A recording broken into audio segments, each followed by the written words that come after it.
दोस्तों, चाइना और अमेरिका दुनिया के दो ऐसे देश हैं जिनकी कभी भी आपस में नहीं बनी है। हमेशा इन दोनों देशों के बीच में किसी न किसी बात को लेकर लड़ाई चलती रहती है। लेकिन क्या कभी आपने सोचा है कि अगर कभी इन दोनों देशों के बीच युद्ध होता है तो आखिर जीत किसकी होगी? इन दोनों देशों में कौन सा देश ज्यादा ताकतवर है? दोस्तों, ये तो हम हमेशा से जानते हैं कि चाइना सुपर पावर बनना चाहता है और अमेरिका की करंट लीडिंग पोजीशन को देखकर साफ पता चलता है कि एक न एक दिन इन दोनों देशों के बीच वॉर जरूर होने वाली है। और अगर इन दोनों देशों के बीच वॉर होती है तो ये किसी वर्ल्ड वॉर से कम नहीं रहेगी। दोस्तों, ये तो हम सब जानते हैं कि किसी भी देश की असली ताकत का राज उसकी इकोनॉमी होती है, क्योंकि जिस देश की इकोनॉमी जितनी ज्यादा ताकतवर होगी वो देश अपनी मिलिट्री के ऊपर उतना ही ज्यादा खर्चा करेगा। जहां एक तरफ अमेरिका का जीडीपी $25 ट्रिलियन है, वहीं चाइना का जीडीपी $18 ट्रिलियन है।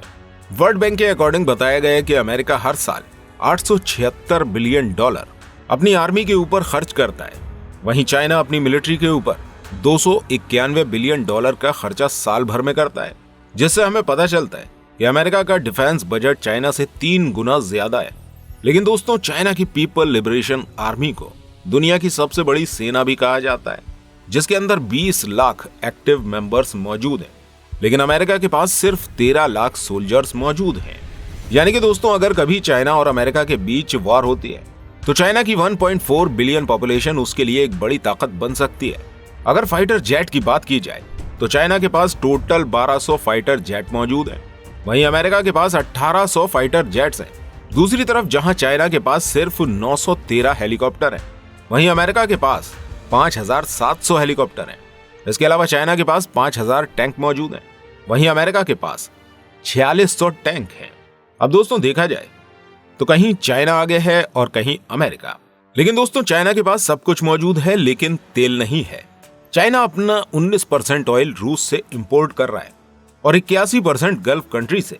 और अगर चाइना और अमेरिका के बीच वॉर होती है तो चाइना के अंदर ऑयल की सप्लाई बंद हो सकती है। इसके अलावा अमेरिका नाटो का भी हिस्सा है और नाटो के आर्टिकल 5 के अकॉर्डिंग ये कहा गया है कि अगर किसी भी कंट्री के ऊपर हमला होता है तो इसका मतलब है कि ये हमला नाटो पर हुआ है। यानी कि अगर चाइना गलती से भी अमेरिका के ऊपर अटैक करेगा तो उसकी ये वॉर यूरोप से भी हो जाएगी और यूरोप की कंट्रीज चाइना से चीजें खरीदना बंद कर सकते हैं। इसके बाद चाइना की इकोनॉमी पूरी तरह से बर्बाद हो जाएगी।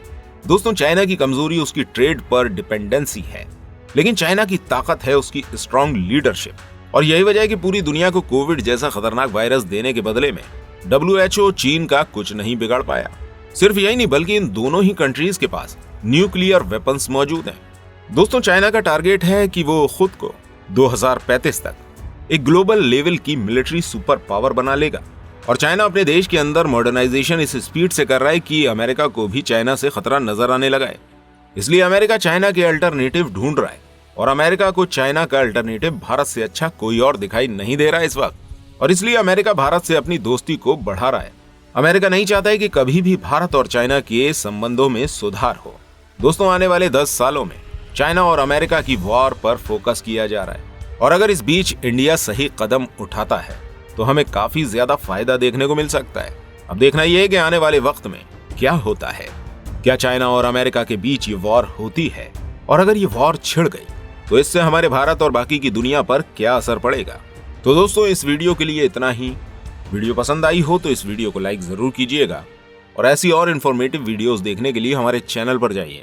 वहां पर हमने बहुत सी ऐसी ही और वीडियो डाली हुई हैं।